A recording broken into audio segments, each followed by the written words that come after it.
everyone. Welcome. Thank you for joining us today for this webinar in the Pathways to Prevention series. Today's session is entitled Building a Trauma-Informed Community, the San Antonio Experience, and we'll be hearing from Dr. Colleen Bridger, who I will introduce in just a few moments.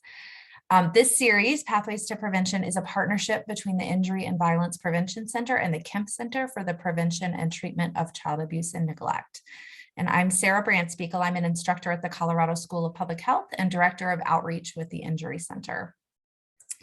I'd like to start by acknowledging that both of our sponsoring organizations are based at the University of Colorado Anschutz Medical Campus, which is located in Aurora, Colorado.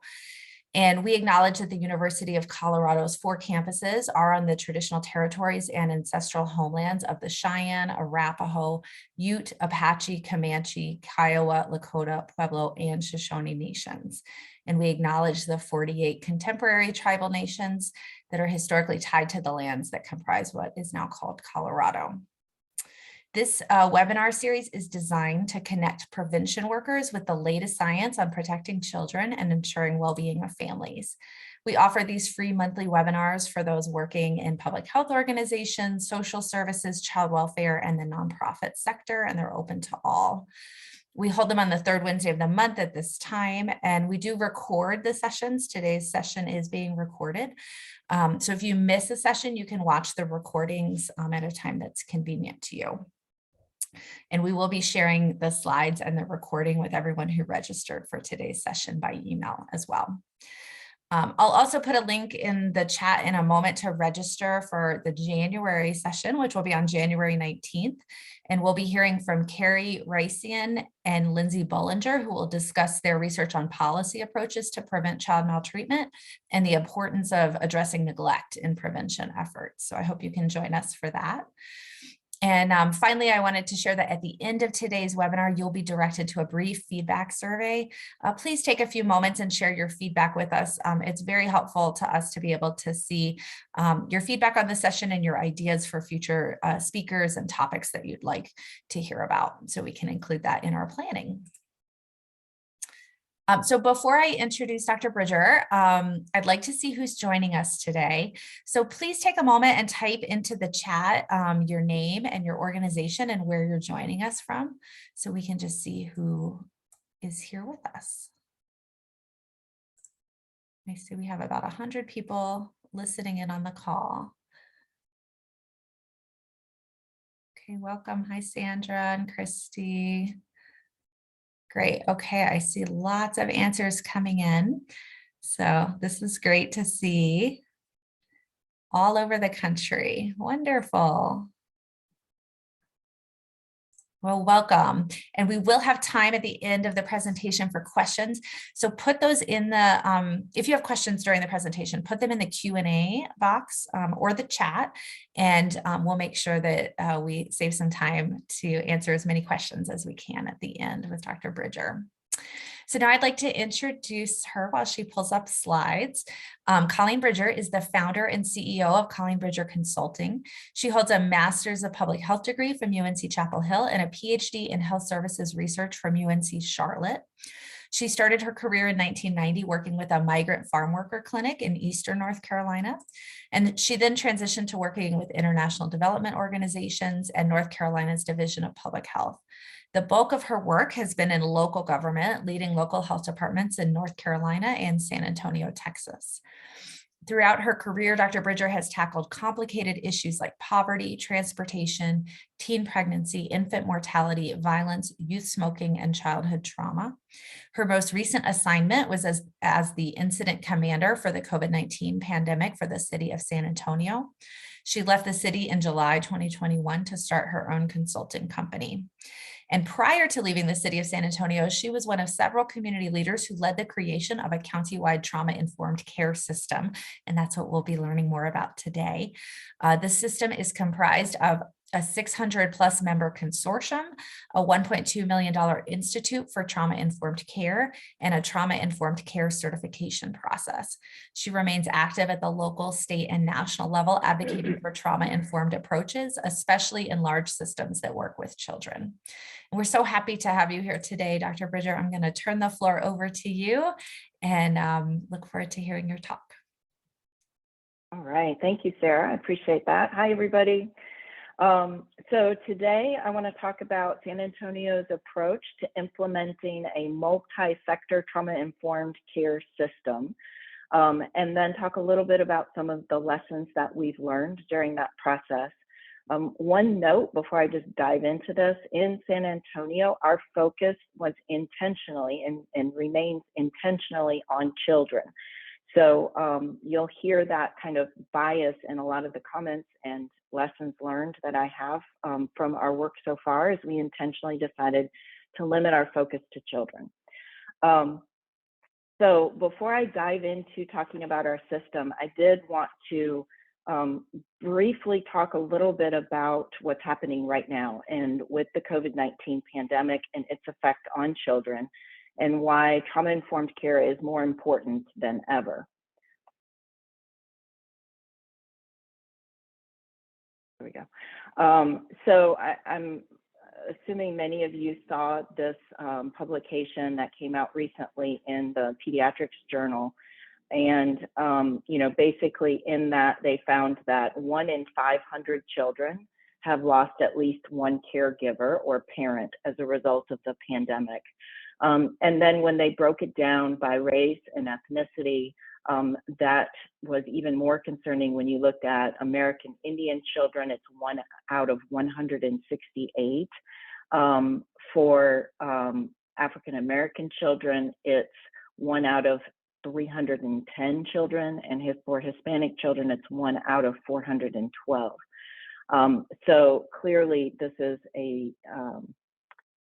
exacerbating what was already a higher ACE score for children who were either, you know, Black or Hispanic as well. So next, there is also the declaration from the American Academy of Pediatrics and others, who, as part of their declaration, said that the U.S. should promote and pay for trauma-informed care services that support relational health and family resilience. And again, this came out recently, and it's a direct result of the pandemic.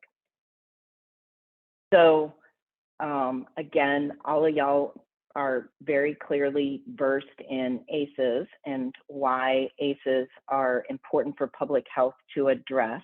So just a reminder about the fact that 7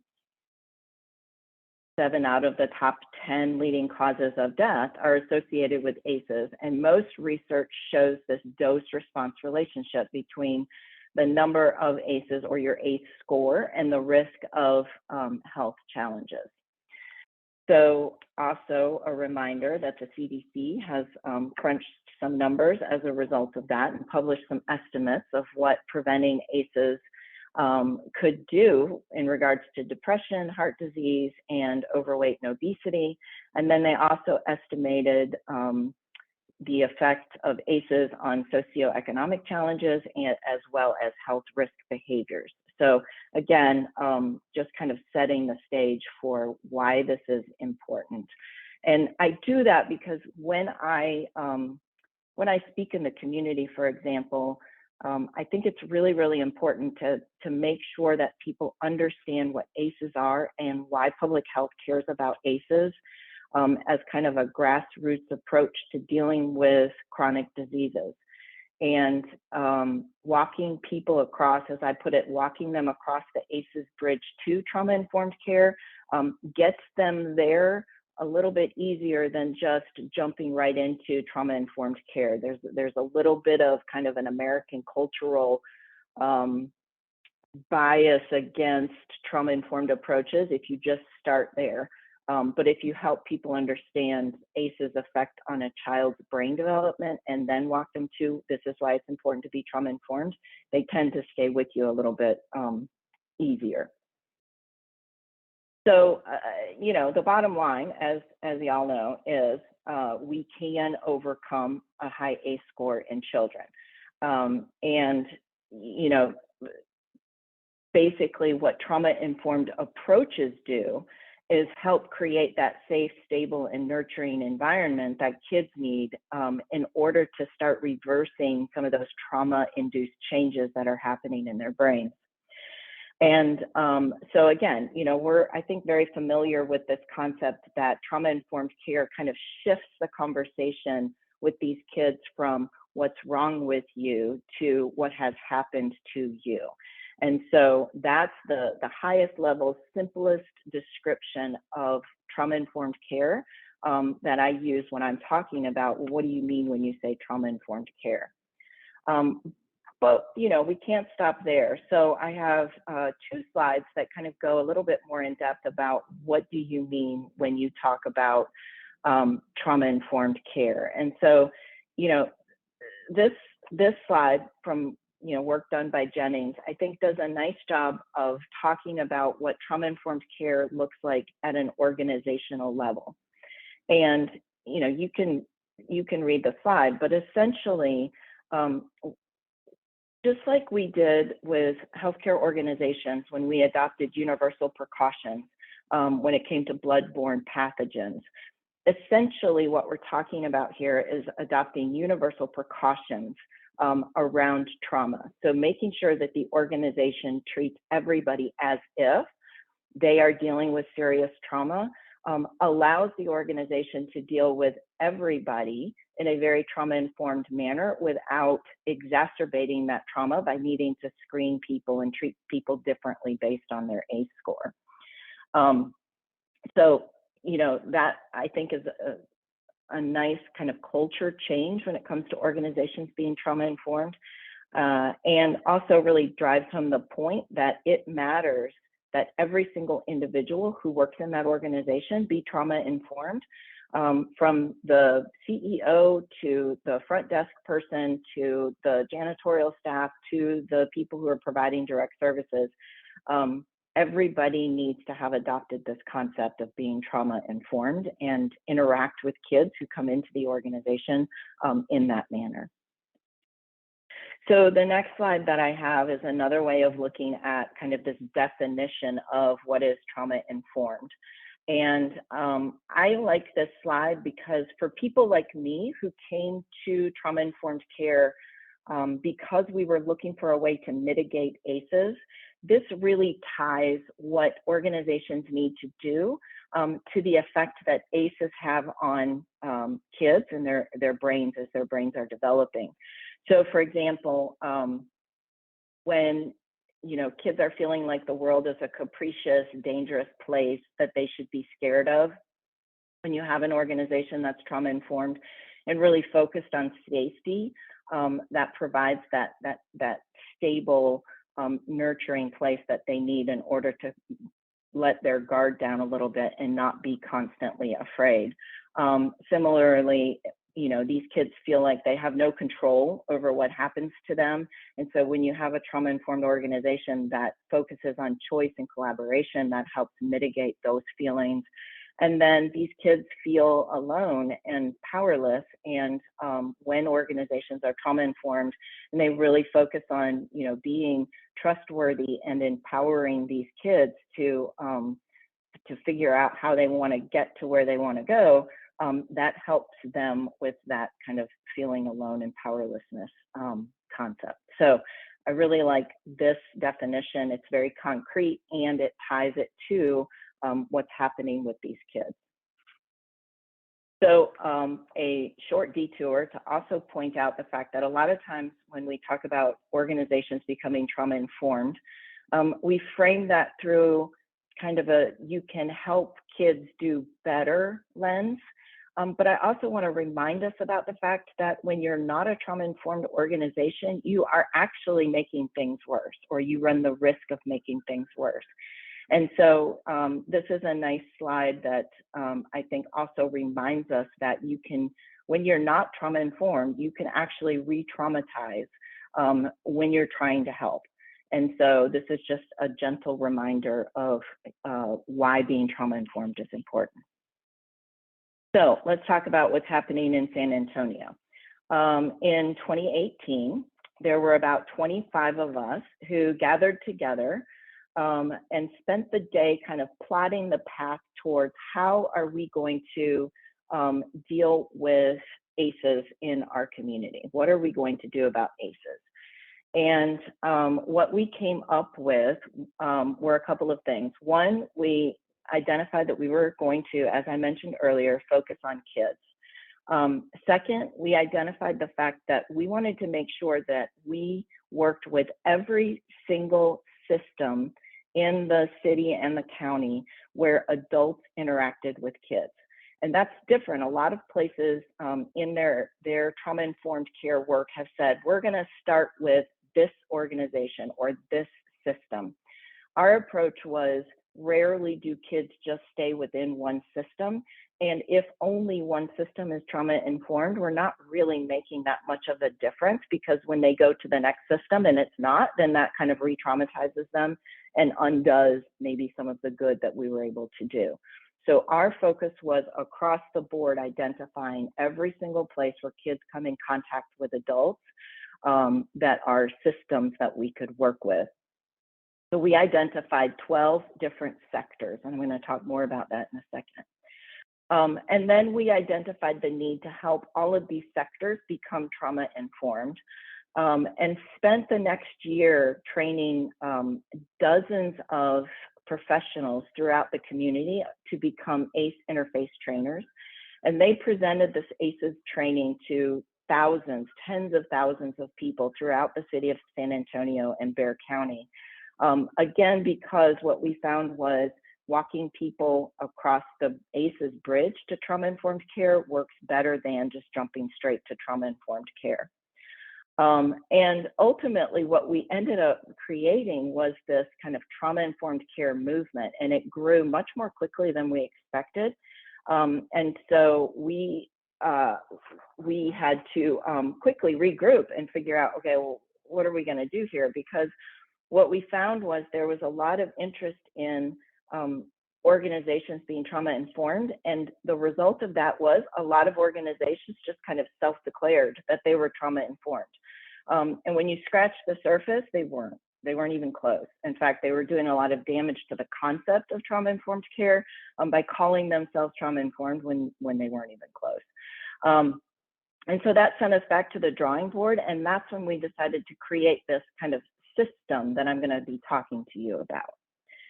So our system consists of 3 different components, and I'm going to go into pretty good detail about each of the components. But here you can see, so there's a consortium, which kind of focuses on the why is trauma-informed care important. They're the ones that are providing the education in the community, helping people understand the connection between ACEs, a child's brain development, behaviors, chronic health conditions in childhood and later in life, and why being trauma-informed can help mitigate that. The next component in our system is the Institute for Trauma-Informed Care. And that institute focuses on what does it mean to be trauma-informed? What is the training and technical assistance that needs to happen in order for an organization and every single person within that organization to become trauma-informed? And then the third component is the certifying entity. So for us, that's a nonprofit organization here in the city. That's the Ecumenical Center. And they focus on who is trauma-informed. So they've done a lot of great work over the last year and a half on kind of setting standards based on national standards, and then creating this certification process so that when an organization says they're trauma-informed, we know what it means, and we know that there's a standardized understanding of what that means. So want to look at the consortium first. So the consortium is the biggest entity of the 3, and there is a kind of tri-chair leadership model I am one of the tri-chairs. Dr. Fletcher with Voices for Children, which is a children's advocacy organization, joins me as a tri-chair, as does Yvette Sanchez at the Children's Shelter. And so between the three of us, we have been tri-chairs from the beginning, so from 2018, and have kind of led this consortium process and the development of these three different components. So I mentioned that there were 12 different sector work groups, and here you can see what those sector work groups look like. So everything from education to mental health, from medical to faith-based, every system that we were able to identify where kids come in contact with adults are explicitly addressed in the consortium. You can see we have about 300 organizations. That's probably an underestimate. That number grows more quickly than I can update my slides. And we have over 600 individuals who are active members of the consortium. The consortium meets once a quarter, and we have co-chairs, and in some cases tri-chairs, who are leaders of each of these sector work groups. And they work directly with that particular sector to help translate what it means to be trauma-informed and why it's important into the language of that particular sector. So if you would like more information about what that looks like, this is what our website looks like, and you can get more information about the consortium by going to that website. Again, the slides are coming out afterwards, so you don't have to write that down. The next entity in our system is, as I mentioned, the Institute for Trauma-Informed Care. That started in January of 2020. So right as the pandemic was kicking off, we were kicking off our Institute for Trauma-Informed Care. And they are based at our public hospital and jointly funded between the public hospital and the city of San Antonio. The Institute provides training and technical assistance at no cost to any organization within the city or the county who want to become trauma-informed.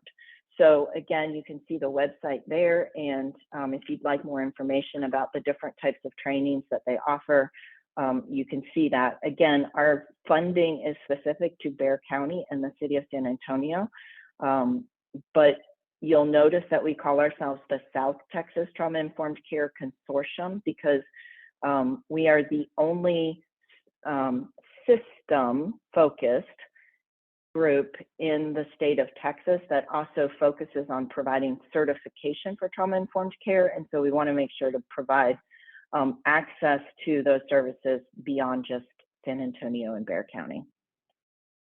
So here's an example of what the training calendar looks like. If you go onto their website, you'll see that's populated. Again, focusing on this multi-sector approach, we have had 10 out of the 12 different sectors actively participating in the trainings that happened in Q3. There isn't a sector that hasn't benefited from the trainings provided by the Institute for Trauma-Informed Care. And again, I think I mentioned that this is all provided at no cost, not just the training, but also materials and collateral that people would need in order to kind of start that process. And then finally, the certifying entity, so the Ecumenical Center, because we were starting from scratch, again, they were launched also at the same time as the Institute, so January 2020. And we spent a lot of time looking at different national certifying entities to identify kind of what are those core certification standards that would allow us to stay in sync and in step with what's happening at the national level, but make it more accessible and more culturally relevant to the city of San Antonio. Again, San Antonio is the 7th largest city in the United States. we're the largest city that is a majority minority population. So over 60% of our population is Hispanic. And we need to make sure that the services that we provide and training and technical assistance and certification are culturally relevant and culturally appropriate. So we were really fortunate that one of our major funders in the community, Methodist Healthcare Ministries, stepped up and provided funding to the Ecumenical Center to provide this standards setting and certification process at no cost, again, to the organization. So I don't know if any of you out there have ever been through a national certification process for trauma-informed care. Our children's shelter has gone through that process, and it took them about 18 months. Their organization was based out of Washington, D.C., so people had to travel from D.C. to San Antonio on a number of occasions, and it cost between $25,000 and $30,000 in order to get that certification.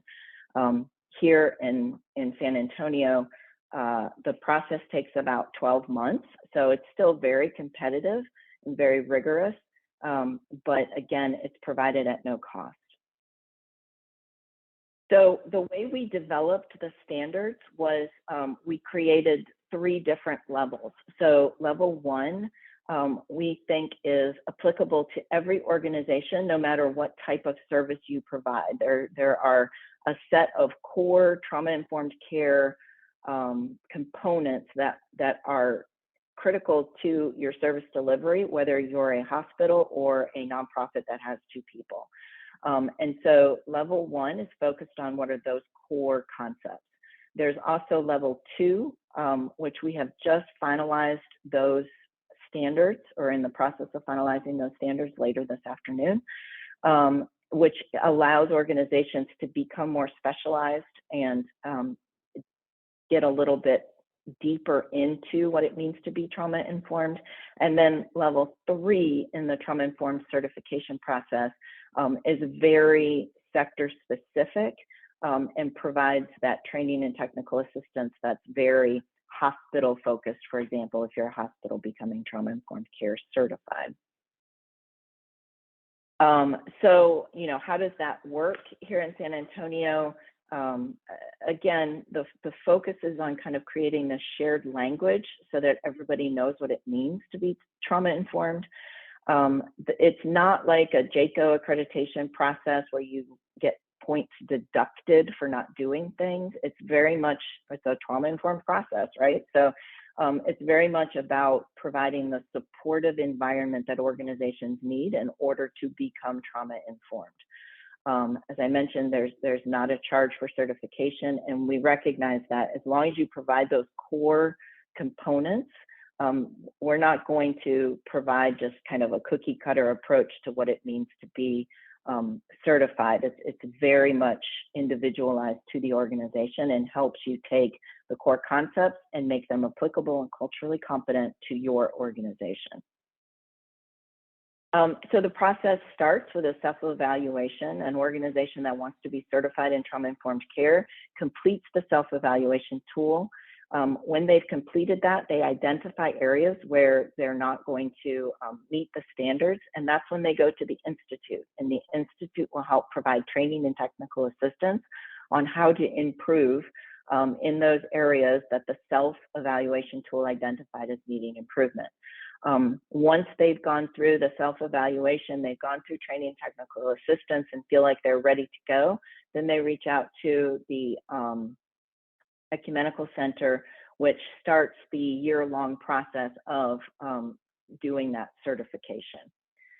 As I mentioned, this is relatively new and it was launched in the middle of the pandemic. And so we have about 50 organizations that are in the queue of going through the process of becoming certified. And you can see it's a nice variety across the different sectors of organizations that are in the queue to work on being certified. Also, it's a nice variety of sizes of organizations. So organizations that have less than 10 staff to organizations that have more than 500 staff. You can see they're well represented here in this process. So I know that this is a terribly busy slide, but I also want to talk a little bit about how we keep this system together, because it's really complicated. It's really complicated, right? Everything we do is really complicated. Trauma-informed care is really complicated. Having 3 different entities working on trauma-informed care is also really complicated. And so we created what we call a governance council, and that has representation from each of the 3 components of our system, as well as a community representative, to make sure that we're staying in sync, we're moving forward together, we're constantly fine-tuning the communication between the 3 different entities, making sure it's very clear who's doing what. And as the entities, which are all self-governed, make decisions about changes. So for example, the consortium made the decision a couple of weeks ago that our focus for 2021 was going to be on the pandemic.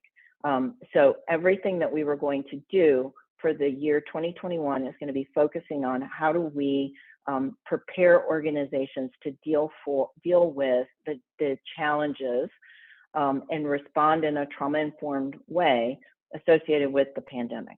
And so we make sure that we are communicating that with the certifying entity and the institute so that we can be in sync.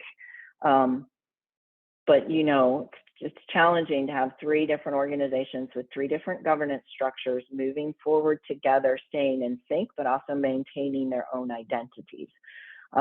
So that's something we're constantly working on. And like I mentioned, we've got a meeting this afternoon to go back and fine tune some of that as well. Last, I wanted to talk a little bit about the lessons learned from this process. So again, we haven't been doing this very long. This idea started in 2018. We launched the 3 different components or 3 different entities that make up the system in January of 2020, and then the pandemic hit, and y'all know what that meant because you're public health people. So in spite of that, we've continued to make really good progress, but we do have some lessons learned, and we did hire an outside evaluator to come in and do kind of a quick assessment of what do we need to be doing better or less of or more of. And not surprisingly, communication is at the core of everything. So we're going to be trying to figure out how we do that. But when I think about the work that we've done since 2018, some of the lessons learned are just this kind of think systemically. We came at this from an ACEs mitigation perspective, and as a result, decided that we need to make sure that every single system needs to be trauma-informed. And we didn't want to start small and grow. We wanted to just start with a bang. And there were some people who were a little bit nervous about that. And I think, though, in retrospect, that was the right approach to take. If we said it once, we said it 50 times. We are building the airplane as we fly it, which is something public health is really comfortable with doing. But some of the other sectors were a little less comfortable with it, but they hung on and were real troopers through the process. And I think we're all, in retrospect, in awe of what we were able to accomplish for this system, especially during a pandemic. Again, I mentioned communication, creating this common language, common definition, expectations. Trauma-informed care is really complicated, and culture changes in general are really complicated. And so making sure that you're constantly touching base back with your audience and your stakeholders and community to make sure that everybody understands what you mean when you talk about safety, literally, what does that mean? And, over communicating and really making sure that for us, we quickly saw this tendency for organizations, and I'm going to stereotype a little bit, and I try not to, but what I saw was, especially for-profit organizations, tending to want to self-declare as trauma-informed when they really weren't. And so we had to really quickly kind of establish what our expectations were when it came to a community being trauma-informed. Related to that is this kind of trust but certify. We recognized early on that we needed a certifying process, and we looked around at the national ones, and there wasn't one in Texas. There wasn't one even close to Texas. And so that's when we decided to create our own to make sure that it would work, that it would be affordable, and that it would be culturally competent.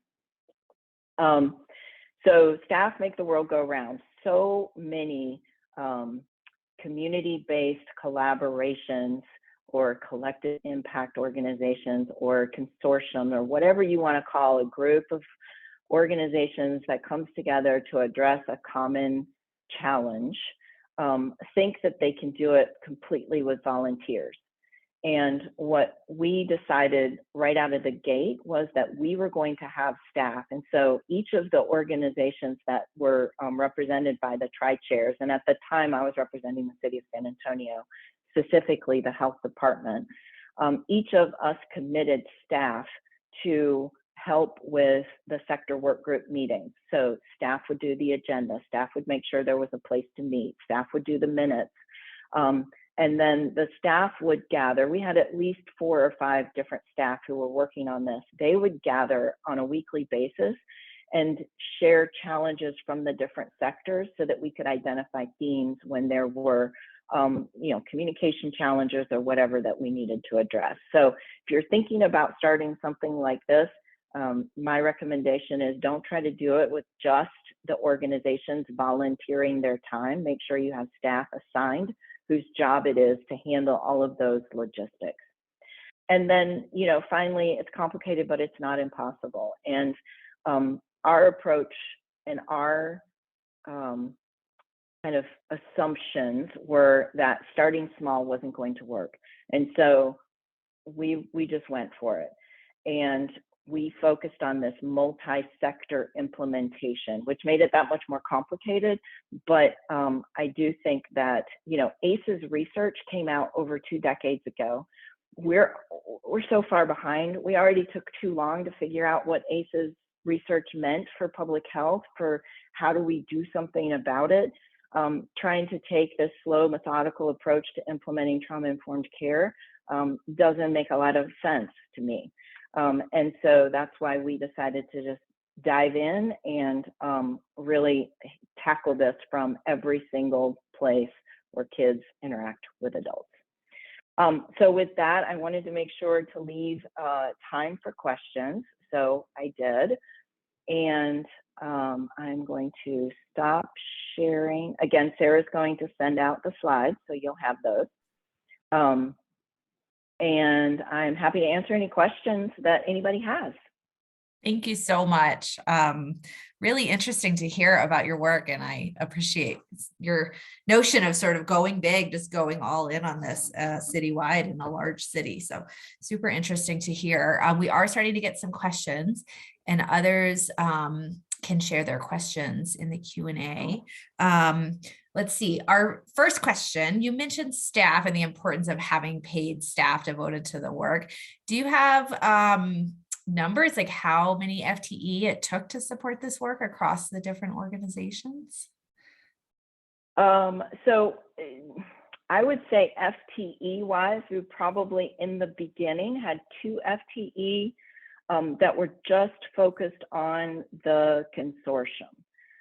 When we added in the Institute and the Ecumenical Center, we added in 2 to 3 additional FTEs in order to keep the collaboration moving. And again, remember, each of those, so the consortium is just entirely volunteer. The Institute has paid staff. They have 5 to 7 staff. And the Ecumenical Center has paid staff that are doing the work of the certification, and they have 2 to 3 FTE that are working on that. So again, when I'm talking about staff, I'm focused mostly on the consortium, which was just a bunch of organizations coming together, making sure that you staff that and don't just assume that the volunteers will keep it going. So I saw one of the people, I brought this last slide up because I saw one of the questions was, can you please put the last slide up? So I did that. And now I'm going to stop sharing again. Okay. Great. Let's see. You're welcome. Next question. Someone asks about any learning or mistakes regarding families of color and Latinx families, and that piece of cultural relevance. And what can you share about that? You know, I think that's a really good question. And that's one of the things that we're going to be looking at. I told you we had an outside evaluator come in and look at what we were doing. And that's one of the things we're looking at. We're so fortunate in San Antonio that the people doing the work are generally representative of the people that they're working with. And so we have a really nice representation of, you know, people who were born and raised in San Antonio, who represent Hispanic or African American populations who can bring that perspective to the work that we're doing. But, you know, we have to constantly remind people that kids, if they're coming from African American households or they're coming from Hispanic households, are more likely to have higher ACE scores. And so we need to make sure that the work that we're doing is explicitly addressing their needs. So it's kind of a around the world answer, but basically make sure you have good representation in the people who are doing the work and planning the rolling out of the services. And we're looking at that some more to make sure we're doing it right. Okay, great. Thank you. Another question, well, a pair of questions, is about the focus on children. So you started out and you shared that there was a lot of intentionality about focusing on children and youth serving organizations. And so Deborah wants to know, to what extent are those who do work that doesn't fit within that focus still able to become involved? Or have you heard interest from organizations that want to be involved but maybe don't fit that definition? And I'm curious, have you thought about expanding the focus beyond children? Is that something that's been discussed? And can you just share more about the decision making to focus on children too? Yeah, sure. So, you know, nothing's black and white, right? So we made the decision to identify organizations where kids come in contact with adults, because we also made the decision to go big, right? This is a multi-sector approach. So we had to have some guardrails on the work we were doing. That said, it's rare. There are some, like the Children's Shelter, for example, but it's rare that you have a nonprofit organization that only works with children. And so we recognize that when an organization becomes trauma-informed, they are implementing kind of that universal precautions approach with everybody who comes through their doors. So that's the first part. One of the populations that we've had a lot of conversation about that we haven't figured out what to do about, because again, so San Antonio is officially Military City, USA. And so we have a tremendous population of active military as well as veterans that live in the city and the county. And we aren't currently explicitly doing anything for veterans. It's complicated, and our focus is on kids. Now, anytime these kids come into the system, they're benefiting from the work that we're doing. But we've had a lot of conversations about how do we make sure that we're working with active military and veterans. And so we're trying to figure out everything's a work in progress, but that's one of the things that we're focusing on. Yeah, Okay, wonderful. Yeah, when you listed the systems, I mean, when you start to think about the systems that interact with children in some capacity, that's a lot. I mean, and kudos for taking that on, because I think you know, certainly, and I imagine maybe some of the systems were more ready than others to talk about this and to work on this. And I wonder, you know, what your experiences were. I mean, I have some guesses that maybe the justice system might have looked different than the healthcare system and how they came to the table and their approach to this. But were there sort of lessons learned about that, about how these different systems, kind of their starting point for this work? Yeah, and that's why we had co-chairs that were from the system, from the sector, overseeing that, so that we had somebody who really understood the justice system, for example, and could kind of translate some of the trauma-informed care language into the justice system language.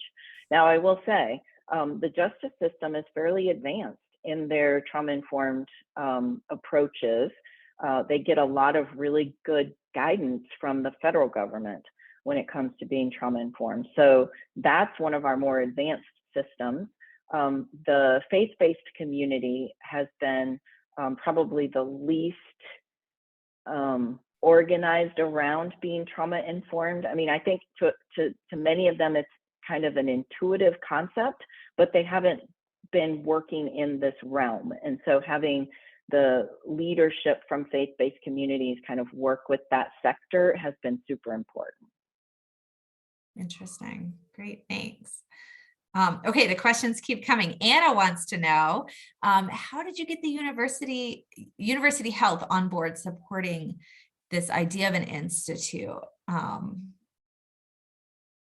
you share how that came to? Yeah, it was a happy day when we got all that to work. And it took about a year of, again, starting with ACEs. I remember I went and I gave a presentation about ACEs to the hospital board. And that led to some more conversations with the hospital CEO and the chief medical officer about, well, you know, what does this look like? Do we know any other hospitals that are trauma-informed? And so they started looking and they found there are some hospitals that are trauma-informed. And so they started working with the folks out of Buffalo to figure out, well, what would that look like? There's a little bit of political pressure that was applied to help make that happen. And again, this funding from the city of San Antonio that was provided as kind of a matching funding was a really great incentive to the hospital board to kind of step up and be part of this. So, you know, but city council, the county commissioners, at least once in every month, one of them said something about the importance of being trauma-informed or mentioned the trauma-informed care work that was being done. And so it just became a movement here, and they wanted to be part of that movement. Oh, and to my knowledge, I mean, have other cities tackled this, do you know, or was there an opportunity to sort of be the first to do this at this scale? Yeah, again, I acknowledge the fact that in 2018, we took a look around and said, is anybody else doing it this way? And we found nobody else doing it this way. What we found was some states who said, for example, they want their foster care system to be trauma-informed. They want their child protective services to be trauma-informed. Some counties, some of the bigger counties picked you know, one organization or one system that they wanted to be trauma-informed. And so then we just kind of put our heads down and started doing the work. I acknowledge the fact that now in 2021, we've lifted our heads up, and there's been a lot of progress since 2018 across the nation. And so we're still learning about what's happening across the US around trauma-informed care, but I'm still not aware of any other place that's taken this multi-sector approach to implementing trauma-informed care. Thank you. Ramyana asks, what kind of reporting, excuse me, what kind of reporting do you have to do to the funders? Changing culture and big systems takes time. And they wonder, how did you tackle this issue of immediate change? Sometimes funders really want to see early outcomes, but also being able to sort of continue the work and give it time to sort out. So there are two funders, basically. I mean, I guess three if you count the hospital, for this work. The city of San Antonio is the largest funder. And as the public health director at the time, I had a lot of really great opportunities to talk to city council.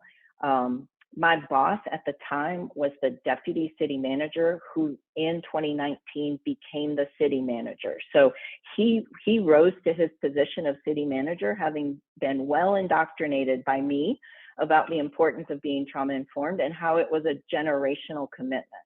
So we had full-on support from the city manager, we had full-on support from the mayor, and the majority of city council, which helped tremendously. They then were able to influence the commissioners, who were then able to influence the hospital. And so it really was just this opportunity to get a number of really key high-profile stakeholders indoctrinated in this, why ACEs matter and why trauma-informed approaches are really important when you're trying to mitigate ACEs. Great, thank you. Let's see. We're getting. I see a question about, is the training done in Spanish as well? It can be. We have a tremendous bilingualness here in San Antonio. So it can be done in Spanish, but definitely the people who are being trained are bilingual, and so they can incorporate that into their interactions with Spanish-only speakers. Wonderful. I guess a question in my mind, as I think about this and doing the training, and then, we're seeing right now a lot of turnover, even more than usual with organizations and with staff. And I'm curious to what extent the training is about training the individual people working at the organizations, or is it about sort of policies and practices that might be incorporated into onboarding new staff? I mean, is it something where organizations will need to kind of go through a continued process? Or do you feel like the kind of culture change starts to happen after a single training? So yes, that's exactly why we do it the way we do it, is we are certifying organizations as being trauma informed, regardless of what staff are currently working in those organizations. And so the focus is on the policies and procedures and onboarding and orientation of new staff, and just kind of creating that safe environment when people walk into the organization. So it's definitely, we do not provide trauma-informed training for individuals, we provide it for organizations. Okay, great, thank you. And we also got a question about how did your certifying entity develop its criteria from a process standpoint? I think you spoke a little bit about that, but maybe you could say more about what that looked like. Yeah, so they looked at all the different, I think, and I'm not the expert in national organizations that provide certification, but they are. And so if you want more information, I can connect you to them. But I think there were about 5 organizations that they identified that provide national certification as being trauma informed. And I remember seeing a matrix that took what the core competencies were across the top, and then the organization across down the left-hand side. And we looked at the grid and where there was, general agreement across all of these different organizations. Those became our core competencies, heavily influenced by SAMHSA's core competencies. So that's how we came up with, what does it mean? What are the standards? What does it mean to be trauma informed?